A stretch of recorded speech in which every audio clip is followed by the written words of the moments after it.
अब आप गीता पे कसम खा के कहिए, जो कहेंगे, सत्य के सिवा और कुछ नहीं कहेंगे। तो आप मुझे ये बताइए पंकज जी, जब उस समय रात में इस लड़की के साथ बलात्कार हुआ तो आप उस समय कहाँ पे थे? मुझे आप बताइए, क्यों आप कांप रहे हैं पंकज जी? जज साहब आप इनको देख लीजिए, इस समय इनके पैर कांप रहे हैं, क्योंकि उस समय रात में 12 बजे इन्होंने दारू पी हुई थी और उस समय अपने होश हवास में न होते हुए भी इन्होंने बलात्कार किया है। साहब ये लीजिए इसकी रिपोर्ट, मेडिकल की रिपोर्ट।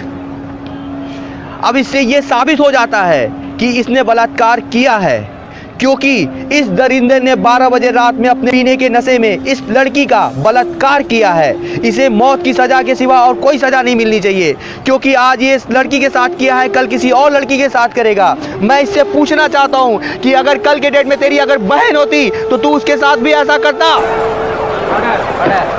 मेरे प्यारे काबिल दोस्त, मुझे ये बताइए कि आप उस दरिंदे की तरफ से क्यों लड़ रहे हैं?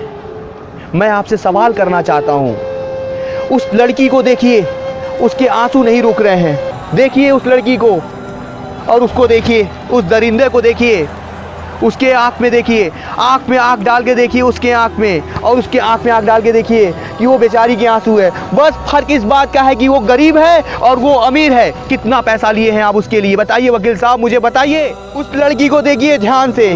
कल के डेट में अगर उस कटघरे में अगर आपकी लड़की खड़ी होती तो आपको क्या फील होता, मुझे बताइए वकील साहब। चिल्लाइए मत वकील साहब। उस लड़की को देखिए, उसके आंसू को देखिए वकील साहब, वो कैसे रो रही है। उसकी माँ को देखिए वकील साहब, कितना वो चिल्ला रही है, वो इंसाफ की गुहार लगा रही है। बस उसके पास फर्क है कि पैसा नहीं है उसके पास, लेकिन उस इंसाफ के लिए मैं खड़ा हूँ वकील साहब। मैं आपको बता देना चाहता हूँ, मैं उस दरिंदा को फांसी की सज़ा मैं दिलवा के रहूँगा और दिलवा के रहूँगा माय लॉर्ड।